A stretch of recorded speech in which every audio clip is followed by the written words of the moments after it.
नागपूर जिल्ह्यातील देवळापार पोलीस ठाण्याच्या हद्दीत अवैध दारू तयार करणाऱ्या टोळींवर मोठी कारवाई करत पोलिसांनी मंगळवारी सकाळी 9 ते दुपारी 12 वाजेपर्यंत 3 ठिकाणी छापा टाकलाय। होळीच्या तोंडावर अवैध दारूचा काळा बाजार तेजीत असतो, मात्र यंदा पोलिसांनी वेळीच कारवाई करत मोठा फटका दिलाय।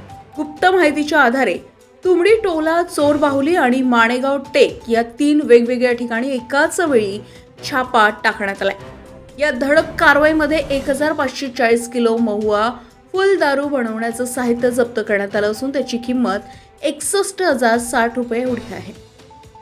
या कारवाईत पोलिसांनी 5 आरोपींना देखील अटक केली आहे। अटक करण्यात आलेल्या आरोपींची नावे रामजी सलामे 40 वर्ष आणि राजेंद्र लहान कुकोडे, दोघेही राहणार चोर बाहुली, रामचरण देवराज गजम राहणार तुमडी टोला, महेश हेमराज दसमेर आणि गणेश शुभ दोघेही राहणार माणेगाव टेक अशी आहे।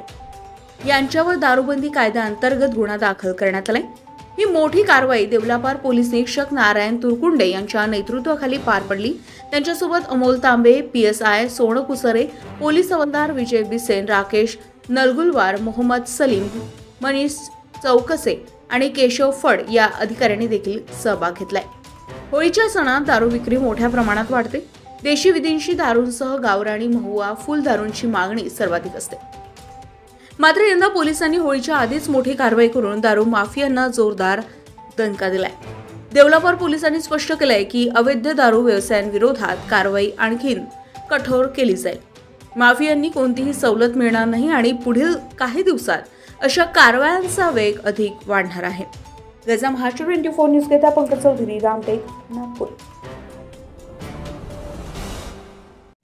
ताज्या घडामोडी आणि बातम्या जाणून घेण्यासाठी गरजा महाराष्ट्र 24 न्यूज या आपल्या YouTube चॅनलला सबस्क्राईब करा आणि बेल आयकॉन दाबायला विसरू नका, जेणेकरून आपला व्हिडिओ आल्याची ताजी खबर तुम्हाला ताबडतोब मिळेल।